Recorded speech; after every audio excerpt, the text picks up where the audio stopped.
그게 사실 최고의 호감 신호거든요. 여자가 나한테 하는 경우가 있단 말이에요. 이게 만나다 보면 상당히 많습니다. 이게 그러면은 그 여자는 그날 끝나는 거야. 리서비 형님, 여자가 귀여운 남자한테 빠지면 답도 없다는데 도대체 귀여운 남자는 어떤 남자인가요? 재롱이라도 떨어야 하나요? 아니요, 요거는 순서가 잘못됐습니다. 여자가 귀여운 남자한테 사랑에 빠지는 게 아니라요, 사랑에 빠지면 그 남자가 뭘 해도 귀여워 보이는 거예요. 이거를 잘 받아들이셔야 됩니다. 여자 앞에서 막 재롱 부리고 혀 짧은 소리 내고 이런 병신짓 하면 안 돼요.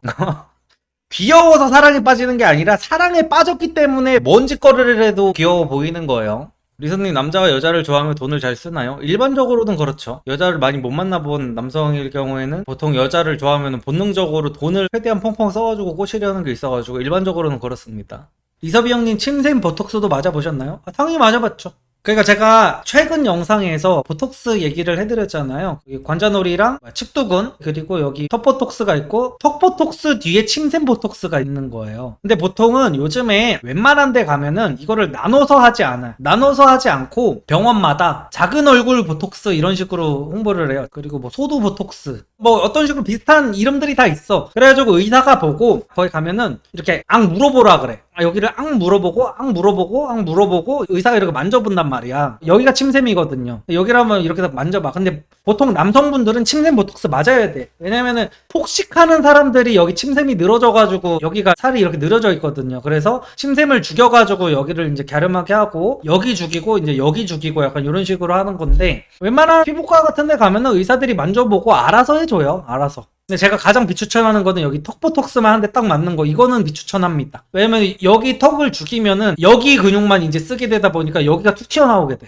근데 다 줄이면 밥은 무슨 근육으로 먹나요? 아이, 근육을 죽인다고 해가지고 막 그러면 턱 근육을 죽이면 막 이러고 다니나요? 턱이 죽어가지고. 그런 게 아니라 힘든 거는 있어. 보톡스를 맞고 나면은 밥 먹을 때 피곤함이 느껴져. 턱에서 근육을 죽이다 보니까 평소라면은 그냥 아무 힘이 들지 않고 먹었던 음식을 먹는데 밥 먹는 게 피곤해지는 거지. 근데 그러면은 밥을 한 숟가락이라도 덜 먹게 되지 않아서 더 사비드가 아닐까요?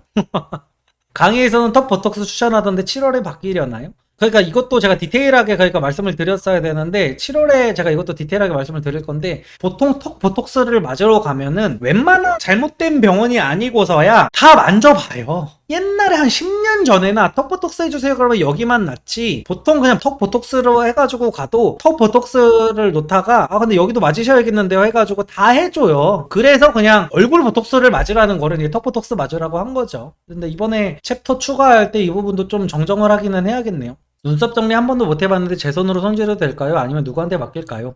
한 번도 안 해봤으면 절대 직접 하면 안 되고요. 미용실 가서 해달라고 하면 돼요. 무슨 뭐 블루클럽 같은 데 가지 않을 거 아니에요. 요즘에 블루클럽도 없죠? 그래서 보통 예쁜 누나들이 하는 미용실 갈 거 아니에요. 아무리 동네 미용실을 간다고 해도. 그런 데 가가지고 머리 자르고 나서 저 눈썹도 좀 다듬어 주세요 하면은 그 누나들이 여자들이 좋아하는 눈썹으로 예쁘게 다듬어 줄 겁니다.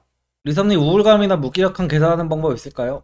제가 할 말은 아니지만 운동밖에는 답이 없죠. 햇빛 많이 보고 운동하는 게 그 방법밖에 없습니다. 여태까지 밝혀진 방법으로는. 약을 먹는 게 아니라면은. 운동하시나 봐요? 아니요, 안 하니까 제가 할 말은 아니지만이라고 말씀을 드린 거죠. 리선님, 강의 듣고 말씀하신 것처럼 너무 재미있는 시간을 보내고 있습니다. 그런데 이제 군입대를 앞두고 있네요. 혹시 강의의 주제에 입각해서 군대에서 할 수 있는 자기계발도 추천해 줄 수 있을까요? 지금은 독서, 운동, 사람 상대 이 정도밖에 안 떠오르네요.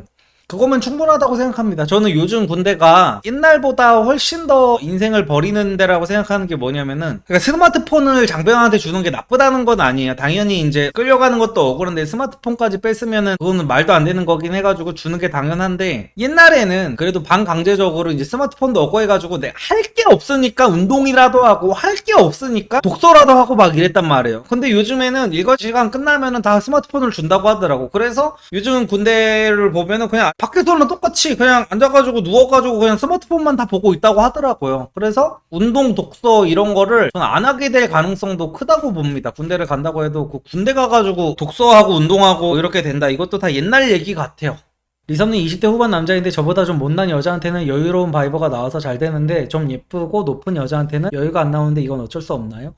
그것도 방법 수달밖에는 답이 없어요. 그것만 인지하시면 돼요. 그냥 못난 여자한테는 여유로운 바이브가 나온댔잖아요. 그러니까 남자 기준에서도요, 잘생겼거나 못생겼거나 보는 눈은 다 똑같단 말이야. 취향 이런 거 다 크게 다르지 않아. 잘생기고 못생겼고. 여자도 마찬가지야. 그것만 본인이 깨달으시면 돼. 결국엔 못난 여자한테 먹혔던 방식이 예쁜 여자한테도 그대로 먹힌다는 것만 내가 인지를 하면 돼요. 똑같이만 하면 안 먹힐 수가 없다라는 것만 인지를 하시면은 좀 마인드 세팅하는데 도움이 많이 될 겁니다. 근데 그 똑같이 하는 게 힘들어서 그렇지 사실은. 그래서 여자 외모를 높여 나가는 것도 그게 중요해. 나보다 높은 레벨을 만나보는 경험을 딱 한 번만 성공하면은 내가 이제 알아. 아 맞네, 먹히는 거 맞네라는 거를 내가 머릿속으로 시뮬레이션만 했을 때보다 내가 실제로 이걸 겪어보면 아 진짜 먹히는구나 라는 걸 알면은 이제 거기서 퀀텀 점프가 이제 일어나는 거지.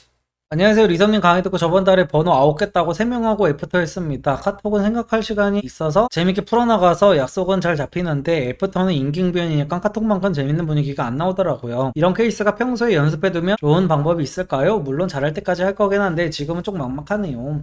잘할 때까지 하다 보면은 본인만의 루틴이 생겨요. 이거는 익숙해질 때까지 하는 방법밖에 없습니다. 9개 땄는데 3번까지 애프터 했을 정도면은 기본적으로 세팅이 끝나신 것 같아요. 그리고 상당히 준수한 외모신 것 같습니다. 이런 식이면은 진짜 한 서너 달만 더 만나보면은 퀀텀 점프 하실 겁니다. 그리고 제가 매번 말씀드리는 거는 가장 최종적인 단계는 여자가 내 눈치를 보는 게 가장 최종적인 단계예요. 여자도 남자가 마음에 들잖아요. 무슨 주제로 얘기를 해야 될지 여자가 고민을 하기 시작합니다. 아직 껌껌님은 면접자의 스탠스인 거지 약간은. 그래서 내가 이 여자를 재밌게 해줘야 된다는 강박이 있는 상태여가지고 빨리빨리 내가 애드립도 치고 싶고 빨리빨리 재밌게도 해고 싶고 막 이런 건데, 조금 이제 경지를 넘어가면은 여유가 있어. 그러니까 약간 뭐라고 하나 드러나 보자라는 식으로 여자를 만나게 되는 때가 와요. 그러면은 그때 오히려 여자가 더 잘 꼬셔져. 이게 사람의 기라는 게 있거든요. 근데 물론 이거는 내가 충분히 매력적인 사람이 된 상태에서 이 바이브를 풍겨야 됩니다. 좆도 아닌 새끼가 너 뭐라고 하나 보자라는 바이브가 여자 입장에서 느껴지면 이 새끼 뭐야? 약간 이런 식으로 받아들여질 수도 있어가지고. 근데 여자도 남자가 어느 정도 마음에 드는 상태에서 딱 그 만남 자리에 나왔는데 뭔가 그게 사실 최고의 호감 신호거든요. 둘 다 정막이 흐르는 상태인데 여자가 안절부절 못해서 나한테 질문을 하는 경우가 있단 말이에요. 이게 만나다 보면 상당히 많습니다. 이게 그러면은 그 여자는 그날 끝나는 거야.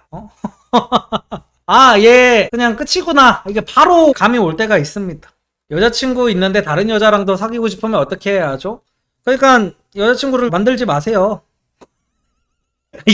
연애 강의 파는 사람이 이런 말을 하는 것도 웃기긴 한데 웬만하면 사귀지 마세요. 웬만하면 그냥 썸 단계에서도 어른들만 있으니까 썸 단계에서도 그냥 다 그냥 재밌게 만날 수 있으니까. 그러니까 여자친구 있는데 다른 여자랑 사귀고 싶은 건 정상입니다. 제가 매번 말하지만. 근데 그거를 참을 수 있을 만해야 사귀는 게 맞는 거야. 그거를 참을 수 있을 만해야 결혼을 하는 게 맞는 거고, 그걸 참을 수 있을 만해야 연애를 하는 게 맞는 겁니다. 근데 내가 이 여자친구를 일단 사귀었는데 도저히 못 참겠어. 이런 경우면은 연애를 굳이 하면 안 되는 거죠. 그러니까 웬만큼 좋아하지 않으면 여자친구를 만들지 말라는 얘기를 하는 겁니다. 저도 그랬어요. 저도 웬만하면은 나가서 노는 게 더 재밌어. 여자친구 하나한테 묶여있는 거. 아니 매주가 파티인데 매주가 압구정 나가면은 새로운 여자들이 나를 기다리고 있는데 굳이 한 여자랑 그래서 연애를 시작할 거라면 그 무수한 예쁜 여자들을 포기할 만큼 괜찮은 여자를 만났을 때 이제 연애를 시작하는 거죠. 뭐 아무하거나 사귀고 뭐 이런 게 아니라. 여자만 아무나 하고 사귀면 안 되는 게 아니라 남자도 마찬가지야. 남자도 연애 실력 좀 키우고 막 이러다 보면은 오히려 여자가 먼저 사귀자 그래도 얘가 나랑 사귈 급은 아닌데 왜 사귀자고 하는 거지? 막 이런 생각을 할 때. 그래서 여자친구 있을 때 다른 여자도 사귀고 싶은 건 정상인데 결국엔 그 유혹을 뿌리칠 수 있을 만큼 사랑하는 여자를 만났을 때 연애를 하시라는 거. 형님 강의 덕분에 21살 존예녀랑 썸 타는 중입니다. 호감 신호도 많이 보이는 중인데 팁 같은 거 있을까요?